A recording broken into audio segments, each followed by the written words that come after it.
இப்படி ஆயிடுச்சடா. ஏற்கனவே அரை பைத்தியமா இருந்தா இப்ப முழு பைத்தியமாயிட்டான். அப்பா நம்ம பரம்பரையில இதுக்கு முன்னாலேயே இந்த ட்ரபிள் உண்டா? சொல்லிடுங்கப்பா, எங்கிட்ட மறைக்காதீங்க. ஏற்கனவே ஊர்ல இருக்கிறவங்க நாமெல்லாம் பைத்தியம் முடிச்சு கூண்டோட அலைய மாட்டோமான்னு வேண்டிக்கிட்டு இருக்காங்க.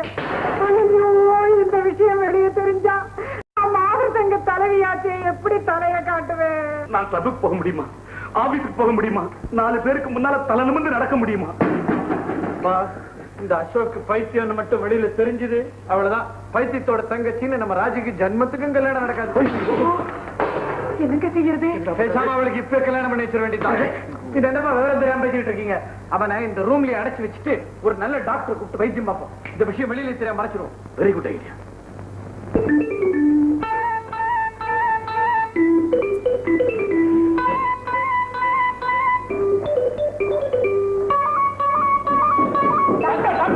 நாங்க இங்க இருக்கோம். இது யாராவது பைத்தியம் ஒருத்தருக்கு தான். அது யாரு? முதல்ல நீங்க இங்க வாங்க. வழக்கமா என் பேஷண்ட் தான் மாடியில தான் இருக்கிற வழக்கம். இங்க யாரு? சத்தம் பண்றீங்க டாக்டர். வெளியே யாருக்காவது கேட்க போகுது. கேட்டாங்க. ஐயோ, எங்க மகனுக்கு பைத்தியம்னு வெளியே தெரிஞ்சா எங்க மானமே போயிடும் டாக்டர். அப்படின்னா உங்க மகனுக்கு பைத்தியங்கிறது வெளியே யாருக்குமே தெரியாதா? வெளியே யாருக்குமே தெரியாதா? தெரியாது. உங்களுக்கு தெரியல, அதனால தானே போன் பண்ணோம். டாக்டர் எப்படி அவனை குணப்படுத்துறீங்க? எவ்வளவு பணம் பண்ணாலும் தரோம். விஷயம் ரகசியமா இருக்கட்டும். தப்பி தவறி கூட யாருக்கு தெரியக்கூடாது. Doctor please. Doctor doctor doctor அப்படி எல்லாம் செய்யக்கூடாது. அப்புறம் உங்க மேலே எனக்கு சந்தேகம் வரும். பேஷண்ட் எங்க? அங்க.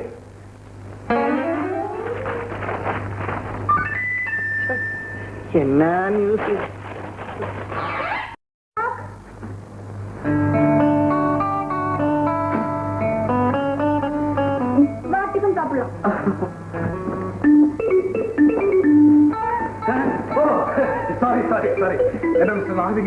அசோக் எப்படி இருக்கு? குறைஞ்சிருக்கா?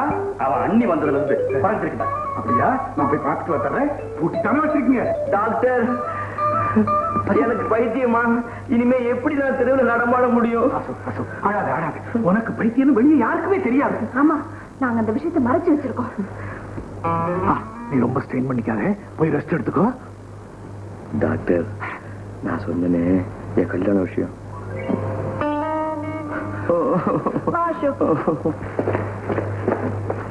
மிஸ்டர் நாகலிங்கம், அசோக்குக்கு பைத்தியம் கொஞ்சம் கொஞ்சமா குறைஞ்சிக்கிட்டு வந்தாலும் நிரந்தரமா குணமாக்குற வரைக்கும் நம்ம ஜாக்கிரதையா இருக்கணும். கல்யாணம் பண்ணி வச்சா பைத்தியம் தெளிஞ்சிருன்னு சொல்லுவாங்கல்ல, இந்த சந்தர்ப்பத்தை பயன்படுத்திக்கிட்டு ஒரு கல்யாணத்தை பண்ணி வச்சிட்டோம்னா நிரந்தரமா குணமாயிடும். கரெக்ட், நல்ல யோசனை. வேதாள முருங்கை மரம் ஏறதுக்கு முன்னால கல்யாணத்தை முடிச்சு வச்சிடலாம். ஆனா இந்த பைத்தியக்காரனுக்கு எவன் பொண்ணு கொடுப்பான்? உங்களுக்கு பொண்ணு இருக்கா? இது பொண்ணு தேடணுமே. அந்த கவலையே உங்களுக்கு வேணாம். எனக்கு தெரிஞ்ச ஒரு ரிட்டையர்டு மிலிட்டரி மேன் இருக்காரு, அவருக்கு ஒரு பொண்ணு இருக்கு. அதை நான் போய் எல்லாம் பேசி முடிச்சுக்கிட்டு உங்களுக்கு போன் பண்றேன். உங்களுக்கு தெரிஞ்ச பொண்ணா? அதுவும் இந்த மாதிரி தானே? உங்களுக்கு சந்தேகமே வேணாம், நான் கேரண்டி நல்ல பொண்ணு. நாளைக்கே நீங்க போய் எல்லாத்தையும் பேசி முடிச்சுங்க. பையனை பேச கூடாதீங்க, நீங்க பேசுங்க. இவர் வாங்க வாங்க.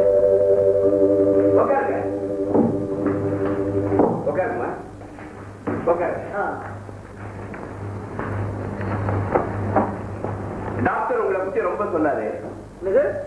டாக்டர் சொல்லிதான் எங்களை பத்தி உங்களுக்கு தெரியுமா? ஆச்சரியமா இருக்குது. யாரும் சொல்லாமலே எங்களை பத்தி இந்த ஊர் பேர தெரியும்.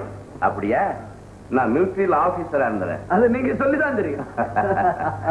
ரிட்டையர் ஆகி வந்து இங்க செட்டில் ஆயிருக்கிறேன். பெண்ணுக்கு கல்யாணம் ஆனோன்னு காஷ்மீர் போயிடும். போயிட்டு வாங்க. அப்பா, பொண்ணை மறைச்சிடுங்கப்பா, எனக்கு பாக்குறதுக்கு ஆசையா இருக்கு. எங்க உங்க பையன்? பையன்தான். அவனுக்கு எதுவுமே வளவளன்னு பேசிட்டு இருந்தா பிடிக்காது. இந்த காரியத்தை சட்டுப்புட்டுன்னு பிடிக்கும். என்ன படிச்சிருக்கீங்க? குமுதம், கல்கண்டு, தினமணி கதிர், தினத்தந்தி, பிலிமாலயா எல்லாம் படிச்சிருக்கேன். இது பழைய ஜோக்கு மாப்பிள, புதுசா ஏதாவது சொல்லுங்க. நீங்க பொண்ணு வர சொல்லுங்க. கீதா, கீதா.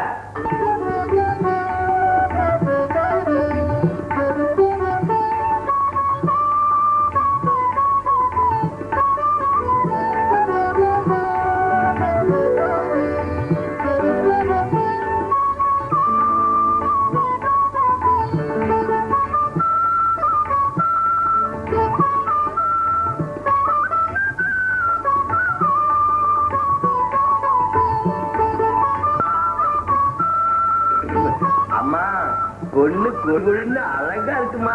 மாப்பிள, என் பொண்ணாச்சே எப்படி இருக்கும்? பையனுக்கு பொண்ணை பிடிச்சிருச்சு.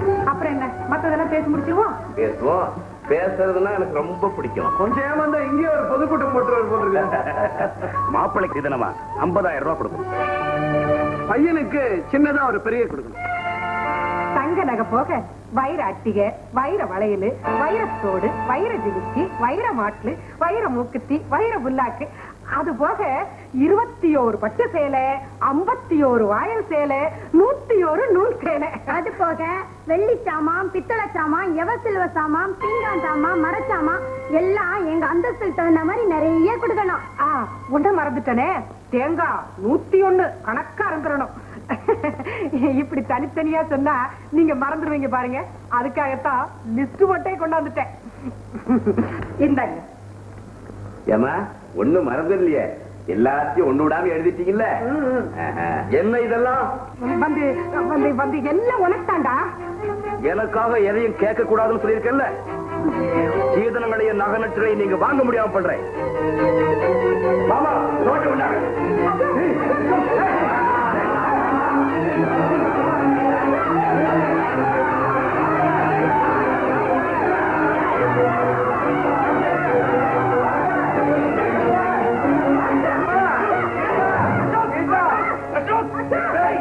உண்மையை சொல்லுங்களா, அவருக்கு என்ன பைத்தியமா? அதெல்லாம் ஒண்ணு இல்ல, எப்பாவது அப்படி லேசா வந்து அப்படி போய் இப்ப நல்லா ஆயிட்டாங்க. ஆமா நல்லா ஆயிட்டா, அதனாலதான் அப்படி பண்ணிட்டான். உங்க மேல மட்டும் தப்பு இல்லையா? நீங்க உங்க பொண்ண உங்கள மாதிரி தடியா பருமனா வளர்த்துருந்தா இவ்வளவு சுலபமா தூக்கிருப்பானே. பைத்தியத்தை பொண்ணு பாக்கிறதுக்கு கூட்டிட்டு வந்ததும் இல்லாம ஒல்லியா இருக்கான்னு வருஷம் வேறையா பண்ற உன்னை அப்புறம் கவனிச்சுக்கிறேன். அம்மா கீதா பாத்து எவ்வளவு பாத்து சத்தமாவே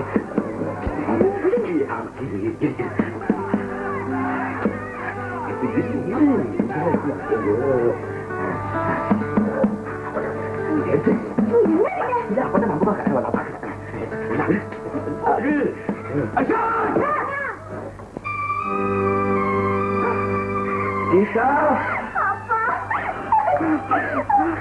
என் வாழ்க்கையே பாழாயிடுச்சுமா. ஐயோ கீதா, கீதா பாவிங்களா, உங்க அத்தனை பேரைய சுட்டு போட்டிக்கிறவேன். எனக்கு இருக்கிறது ஒரே ஒரு பொண்ணு. பைத்தியங்கிற வருஷ வாழ்க்கையை நடத்த பாக்கிட்டீங்களாடா. இப்பவே போலீஸுக்கு போன் பண்றேன். உங்க அத்தனை பேரையும் 12 வருஷம் உள்ள தள்ளுறேன். அவசரப்படாதீங்க சார்.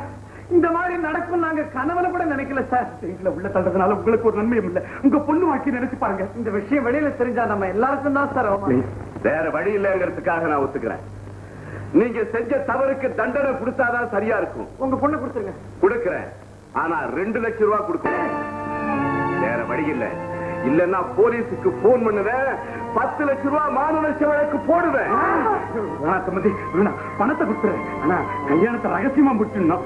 கல்யாணத்தை பண்ணி வைக்கிறதுக்கு ஐயருக்கு என்ன பண்றது? இது ஒரு பெரிய கஷ்டமா? அப்பா தலைக்கு சாரம் பண்ணி குடிமை வச்சிடலாம். கவலைப்படாதீங்க. ஐயர் கல்யாணத்துக்கு சொல்ற மந்திரத்தை டேப் பண்ணி வச்சிருக்கிறேன். டேப் வச்சே கல்யாணத்தை ரகசியமா முடிச்சிருவோம்.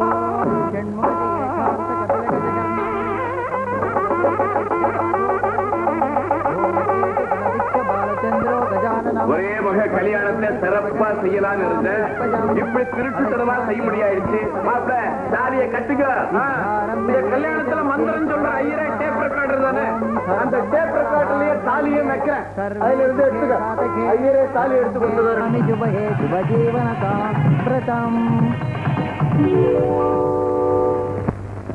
டேய் சண்முகம், சிகரெட் குடுறா. முடியுமா? முடியுமா? வாங்க. எப்போ வந்தீங்க? காலையில் தான் வந்தேன். ஒரு கோயில் விடாம எல்லா கோயிலுக்கும் போய் பிரார்த்தனை பண்ணிட்டு வந்திருக்கேன். இந்த பிரசாதம் இந்த பத்தியா தாய்த்து. இதை என் கையில கட்டு.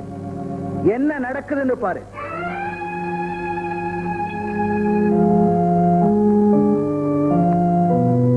என்ன முடியுமா? தாய்த்துமா, இவர்தான் என் புருஷன். முனிமா, தாய்த்து எதுக்கு? லாட்டரி சீட்ல பரிசு விழணும்னு வேண்டிக்கிட்டீங்களா? அட இல்லம்மா, நிஜமாவே எங்களுக்கு லாட்டரியில ₹1,00,000 பரிசு விழுந்தது. இவர் அந்த சீட்டை ஒரு மலை முழுங்கி மகாதேவன் கிட்ட கொடுத்து ஏமாந்துட்டாரு. அடப்பாவுமே, அது இப்படி ஏமாத்தினாங்க? அவங்க பொழப்பே அதாம்மா. நாங்க விசுவாசமா பெரிய மனுஷங்களா நினைச்சவங்களே எங்களை ஏமாத்திட்டாங்க. ஏமுனிமா, லட்சம் ரூபாய் ஏமாந்துட்டு சும்மாவா விட்டீங்க?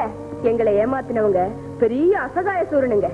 அவங்கதான் ஏமாத்துறாங்க நிரூபிக்க சாட்சியம் இல்ல. அவங்கள நல்லவங்கன்னு நம்பின, அப்புறம் தானே தெரிஞ்சது அவங்க பெரிய அயோக்கியங்கன்னு. ஏழைங்க ஏமாந்தா ஆண்டவங்கிட்ட தானே முறையிட முடியும். அதனாலதான் பகவதி அம்மன் கோயிலுக்கு போய் எலுமிச்சம்பழம் வெட்டி போட்டேன். பத்திரகாளி அம்மன் கோயிலுக்கு போய் காசு வெட்டி போட்டேன். அது மட்டுமா, மாரியம்மன் கோயிலுக்கு போய் கோழி வெட்டி பொங்கல் வச்சுட்டு வந்திருக்கேன். கவலைப்படாத முனியம்மா, பகவதி அம்மை சக்தி வாய்ந்த தெய்வம். ஏமாத்துறவங்களை சும்மா விடாது. ஒரு வாட்டி இப்படிதான் எங்க வீட்டு வேலைக்காரன் ஒரு வெள்ளி செம்ப திருடிட்டான். நாங்க உடனே பகவதி அம்மனுக்கு வேண்டிக்கிட்டோம். மறுநாளே அவன் ரத்த வாந்தியா எடுத்து சொம்ப கொண்டு வந்து கொடுத்துட்டான். தெய்வம் சும்மா விடாதும்மா, அந்த நம்பிக்கையில தான் நாங்க இருக்கோம். ஆமா, உங்க மாதிரி ஏழைங்களை ஏமாத்தின அந்த ஈவு இறக்கம் இல்லாதவங்க யாரு? அதை கேட்காதீங்கம்மா. யாராவது இந்த ஊர்ல ரத்த வாந்தி எடுத்தாங்கன்னா அவங்கதான் எங்களை ஏமாத்தினாங்கன்னு நீங்களே வரம்புல வரமா.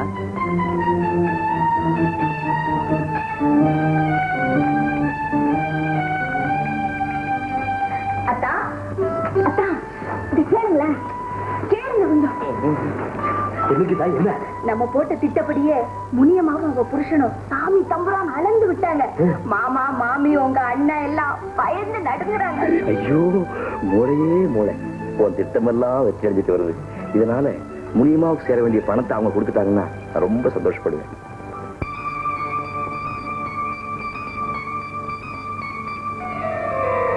அதனாலதான் பகவதி அம்மன் கோயிலுக்கு போய் எலுமிச்சம்பழம் வெட்டி போட்டேன். பத்திரகாளி அம்மன் கோயிலுக்கு போய் காசு வெட்டி போட்டேன். அது மட்டுமா, மாரியம்மன் கோயிலுக்கு போய் கோழி வெட்டி பொங்கல் வச்சுட்டு வந்திருக்கேன்.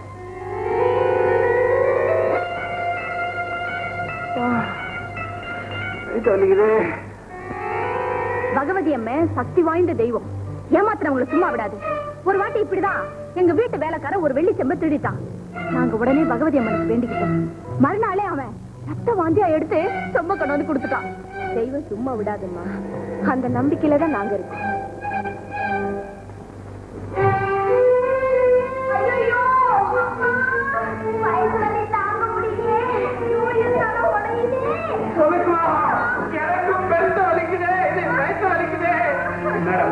ஆச்சரியமா இருக்கு. ராத்திரி எல்லாம் எனக்கு கூட தூக்கம் வரல. கண்ண மூணு ரத்த வாங்கி எடுக்கிற மாதிரி கனவு வருது. என்னங்க இது? ஒரே ராத்திரில எல்லாருக்குமா இப்படி வரும்? அம்மா, இதுல ஏதோ சாமி குறை இருக்கு. யாராச்சும் ஏவல் வச்சிருப்பாங்க. முனியம்மா நேத்து காசு வெட்டி போட்டேன்னு சொன்னாலே, ஒருவேளை அதுவாதான் இருக்குமோ? ஏன் எல்லாரும் போய் அவசரப்படுறீங்க? அது வந்து ஒண்ணு இல்ல, இந்த தலைவலியும் வயிற்று வலியும் எவ்வளவுதான். மாத்திரை சாப்பிட்டா சரியா போயிடும். எது சாப்பிட்டாலும் சரியாகாது. இதெல்லாம் முனியமாவை ஏமாத்துனால வந்த வேலை.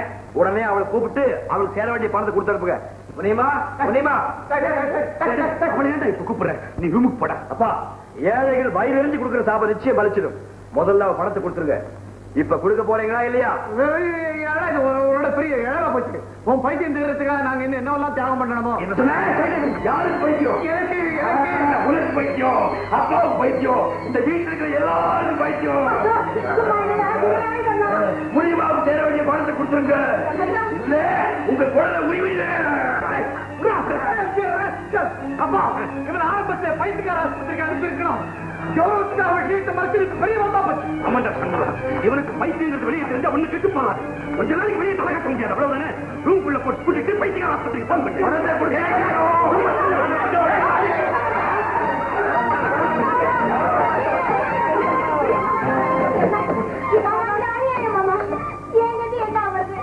இப்பதான் அவருக்கு பாதிக்கு மேல நல்லா ஆயிட்டு வருது. இந்த நேரத்துல போய் அவர் மனசு லோகரா படி பேசி அவருக்கு பைத்தியத்தை அதிகமாக்கிட்டீங்களே. என் புருஷனோட தம்பி ஒரு பைத்தியம் தெரிஞ்சா ஊரெல்லாம் சிரிக்காரா? நம்ம குடும்பமே பைத்தியக்கார குடும்பம் சொல்லாதா? சொன்னா சொல்லிட்டு போட்டோம்போ. என்னடா இப்படி சொல்றேன்? ராணி ஒரு பைத்தியக்காரனுடைய தங்கச்சின்னு தெரிஞ்சா அவளை யாரா கல்யாணம் செய்துக்குவா? கல்யாணம் செய்து காட்டி போட்டோம்போ. சண்முகம், பணத்துக்காக எல்லாரோட வாழ்க்கையும் பாழாக்கிடாதீங்க. பணம் போனா வரும், மானம் போனா வராது. என்னங்க எல்லாருமா சேர்ந்து உயிரை எடுக்காதீங்க. ஏற்கனவே உடம்பு என்ன குழப்பாதீங்க. நீ கூட இப்படி பேசுறது நான் நினைக்கவே இல்லை. எது எப்படி வேணும்னாலும் போகட்டும். ஆனா அந்த பைத்தியக்கார சொல்ற மாதிரி இனிமே இந்த வீட்டுல எதுவும் நடக்காது. நடக்க நானே அப்பாவை விட மாட்டேன்.